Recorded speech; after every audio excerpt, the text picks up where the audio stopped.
Step into Value Zone. Value Zone. Hypermart. Patanjali. Mohan Babu గారు ఒకప్పుడు సినిమాల్లో సంపాదించి విద్యాలయాల్లో పెట్టారు. ఇప్పుడు విద్యాలయాల్లో సంపాదించి సినిమాల్లో పెడుతున్నారు అనేటువంటి చాలా పొరపాటు ప్రభు. మళ్ళీ చెప్తున్నా, దయచేసి తెలుసుకో. Trust is a different. ట్రస్ట్లో వచ్చిన డబ్బు ట్రస్ట్కే ఖర్చు పెట్టాలి. నాది స్కూల్ ఈజ్ అ డిఫరెంట్. ఈ school is international school. It is mine. Hostels ఉన్నాయి, ఇట్ ఈస్ మైన్. అవి మేము వేరే వాళ్ళకి ఇవ్వడం జరుగుతుంది ట్రస్ట్కు. ట్రస్ట్లో నుంచి డబ్బు తీసుకోవడం కుదరదు. నాకు వాళ్ళు ఇస్తారు. ఏది మన స్కూల్ ఉంది, వాళ్ళు ఇది తీసుకున్నారు. హాస్టల్స్ ఉన్నాయి, ఇటువంటి జరుగుతుంటుంది తప్ప స్కూల్ కట్టినందుకు ఆ స్కూల్ వాళ్ళు రెంట్కి తీసుకున్నారు, వాళ్ళు దగ్గర పేయింగ్ మనీ. హాస్టల్స్ కట్టాం, హాస్టల్స్లో డబ్బు వస్తుంది. అంటే దానిలో కూడా కోట్ల, నాది నెంబర్ 1 హాస్టల్స్. దానిలో కూడా పెద్దగా మిగిలేదేమి ఉండదు. వ్యాపారం అంటే దీనిలో ఏదో వచ్చేస్తుంది అనుకోకండి. సినిమాల్లో ఇప్పుడు వచ్చినంత కోట్ల రూపాయలు, అది కూడా నిజాలా మీకు తెలుసు. మన సినిమాల్లో డబ్బాలు కొట్టుకుంటూ ఉంటారు. ఓహో ఆహా ఎంత వచ్చిందని ఎవడో తెలుసు. టీవీల్లో చెప్తారు, టీవీల్లో వేస్తారు. అలాగా అంత లాభాలు విద్యాలయాల్లో రావు. మోహన్ బాబు గారికి కోపం ఎక్కువ, తాపం ఎక్కువ అంటారు. మీ కోపతాపాలకు వచ్చినంత పబ్లిసిటీ మీలో ఉన్న సెన్స్ ఆఫ్ హ్యూమర్కి, మీ మంచితనానికి రాదు. ఎందుకు? అది నా కర్మ అంతే.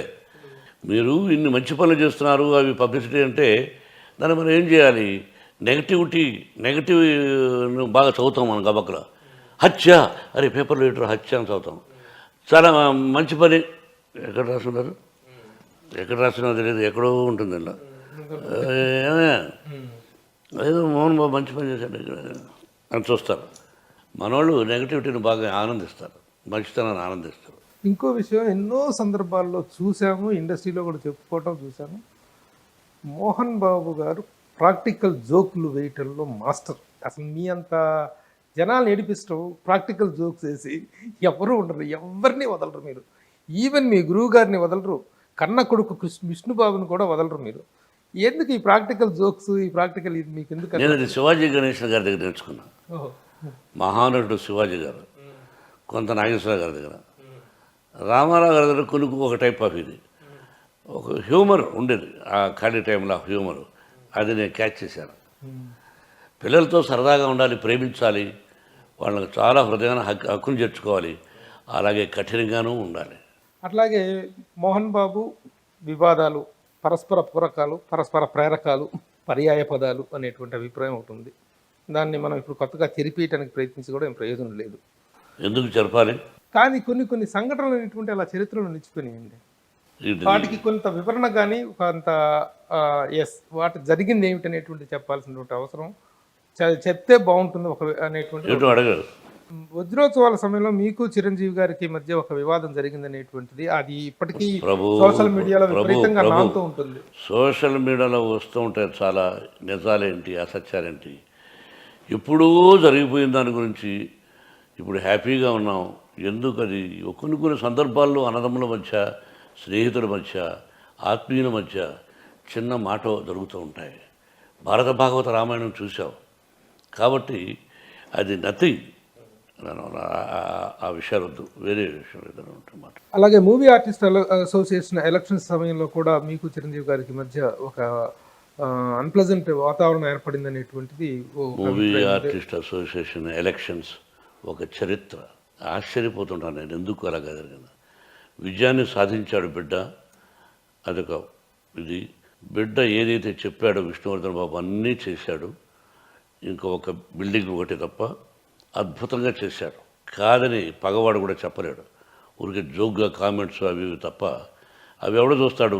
పిచ్చోడు చూస్తాడు, వదిలే. కాబట్టి ఆ మనసు కష్టం కూడా నాకు తనకి రాకూడదు చిరంజీవి కానీ అనిపించింది. I have still that pain in me. ఎందుకు జరిగింది అది అతను తప్ప, నా తప్ప?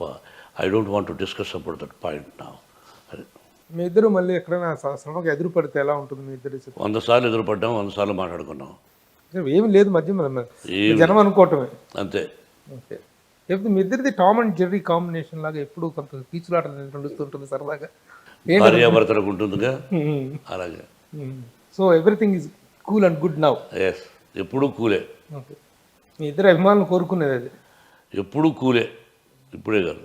అట్లాగే బాలకృష్ణ గారు చేసినటువంటి అన్స్టాపబుల్ అనేటువంటి దానికి ఓపెనింగ్ గెస్ట్ మీరు దాంట్లో పార్టిసిపేట్ చేయటం, బాలకృష్ణ గారి పర్ఫార్మెన్స్, అసలు ఆ దాంట్లో మీరు దాన్ని ఎంజాయ్ చేసిన విధానం గురించి చెప్తారు. సోదరుడే నాకు ఫోన్, సోదర అంటుంటాను, బాలయ్య అంటుంటే సోదర అంటుంటాడు. ఫోన్ చేసి మీరు రావాలి అన్నాడు, తప్పకుండా అన్నాను. I love him, I love that family, I like him. చెప్పాడు, అడిగాడు, ఎస్ వస్తానన్నాను. వెళ్ళాను. చాలా హ్యూమర్గా సరదాగా జరిగింది. కేవలం బాలకృష్ణ కోసమే వెళ్ళాను. తను ప్రజెంట్ చేస్తున్న విధానానికి తన పర్సనల్ దీనికి చాలా డిఫరెన్స్ కనిపిస్తుంది కదా. అవును. ఎలా అనిపించింది మీకు చూసిన? Feeling very happy, I felt very happy. Me family విషయాలకు వద్దాం. అందరూ మేకప్ వేసుకున్నట్టు ఆర్టిస్టులే. మీరు, Vishnubabu, Manoj and Manchu Lakshmi, how you feel about this? Very happy. అంతే. విద్యాలయాలు కూడా ఉన్నాయిగా, ఒక నటనారంగమే కాకుండా ఇటు కూడా చూసుకుంటున్నారు కదా బిడ్డలు. మంచు లక్ష్మి ఈ స్థాయి సెలబ్రిటీ అవుతుందని మీరు ఎక్స్పెక్ట్ చేశారా? ఊహించరా. లక్ష్మి ఇంత గొప్పగా 10 మందికి తను కష్టపడి 10 మందికి సహాయం చేస్తుందనే విషయాన్ని ఆయన ఎవరు ఎక్స్పెక్టెడ్. తను ఎన్నెన్నో కార్యక్రమాలు చేస్తూ ఆ డబ్బును పేద విద్యార్థులకు చాలా చోట్ల తను చేస్తున్న విధానాన్ని చూసి, ఎందుకమ్మా ఇంత కష్టపడతావు, ప్రభుత్వాలు చూసుకుంటాయి, నువ్వు నీ బిడ్డ ఏదో కాస్త కోస్త సంపాదించిన 10 రూపాయలు దానం చేయగాని ఈ ఎన్ని అసలు పెట్టి ఆ డబ్బు ఈ డబ్బు, నువ్వు ఇంటి దగ్గర జనం ప్రతిసారి నేను వెళ్ళినప్పుడు ఆ ఇంటి దగ్గర అమ్మ నేను మా కష్టాల్లో ఉన్నాం, తను ఏదో కాస్త నువ్వు సంపాదించేదే తక్కువ, దానిలో ఇచ్చేస్తుంటావు, ఎందుకు నీకు? ప్రజల కష్ట సుఖాలు తెలుసుకోవాల్సిన వాళ్ళు ప్రభుత్వం, ఆ ప్రభుత్వం చూసుకుంటుంది, నీకు ఎందుకు చెప్పు అంటే ఆ తెలంగాణలో ఎక్కడెక్కడో పోయి బిల్డింగ్లు కట్టించింది. మంచి పనులే, బట్ వై స్టెయిన్ తీసుకుంటున్నామని. మంచి చేస్తుంది కదా మీరు. ప్రౌడ్ అయ్యా, ఫీల్ ప్రౌడ్ అయ్యా కూతురుగా. విష్ణు విషయంలో మీ ఎస్టిమేషన్స్ ఏంటి? తను ఇప్పుడు అవుతున్న విధానం ఎలా అనిపిస్తుంది? నా దృష్టిలో ప్రభు, నా పిల్లలు ఎలా ఎలా ఎలా అని చెప్పుకోకూడదు. భగవంతుని ఆశీస్సులు, ప్రజల ఆశీస్సులు నా బిడ్డలకు ఉండాలి అని చెప్పుకోవాలి తప్ప ఎలా చేసేస్తున్నాము అలా చేసేస్తున్నాము చెప్పకూడదు. చెప్పడానికి నేను ఇష్టపడడం లేదు. They are very good, that's all. Administration, schools administrations, they are విద్యాలయాల very good, administration they are very good. Vishnu చాలా కేపబుల్ అని తెలిసింది. మనోజ్ ఆల్సో వాడి దృష్టిలో వాడు కేపబుల్. తను ఏం చేస్తున్నాడు? తను మనోజ్కి ప్రధానమైన యాక్టివిటీ ఏంటండి? Manoj is doing now 3 or 4 pictures. ఇప్పుడే కొత్త పిల్ల కొడుకు అయ్యాడు కదా. Vishnu is pro chancellor. అతను దాదాపు 10-12 years నుంచి విష్ణు చూసుకుంటాడు విద్యాలయాలు. మనోజ్ వద్దనుకున్నాడు, రేపు చూపించచ్చేమో ఇంట్రెస్ట్. మొన్న మనోజ్ మ్యారేజ్ విషయంలో మీరు ఎందుకు అంత ఇమోషనల్ అవుట్ బర్స్ట్ అయ్యారు? ఎవరైనా అవుతాం కదా, ఏదైనా కొన్ని కానీ మీరు కొన్ని సందర్భాల్లో చాలా చిన్నపిల్లల్లాగా ఏడ్ చేస్తారు ఎందుకు? ముఖ్యంగా ఎవరైనా పెద్దవాళ్ళు నాకు కంట్రోల్ ప్రభు కొన్ని జ్ఞాపకాలు, గురువు గారిది కానీ కృష్ణ గారి కొన్ని చోట్ల ట్రిగ్గర్ ఆన్ అయిపోతే మనల్ని కంట్రోల్ చేసుకోవడం కష్టం. గడిపిన క్షణాలు అవి అన్నీ ఏదో గుర్తొచ్చి గబకన ఇదైపోతుంటాను. ఎక్కడెక్కడంటే ఎప్పుడంటే వడ్డే రమేష్ గారు చనిపోయినప్పుడు దుఃఖాన్ని ఆపుకోలేక బోర్ నీట్ చేస్తారు. అంటే ఉన్న అనుబంధం. అవును. అంబరీష్ గారు చనిపోయినప్పుడు అనుబంధం అటువంటిది కదా. అవును. కృష్ణ గారు చనిపోయినప్పుడు అంటే ఆ ఉన్న అనుబంధాన్ని తలుచుకుని అయ్యో ఒక ఆత్మీయులు వెళ్ళిపోయారే అనే ఒక బాధ. ఏదో వెళ్ళామా, చూసామా, ప్రజల కోసం కొంచెంసేపు అలా చూసామా, ఎవడ్డయ్యా మనసులో ఉండాలి, అయ్యో ఒక వ్యక్తి పోయారే అని.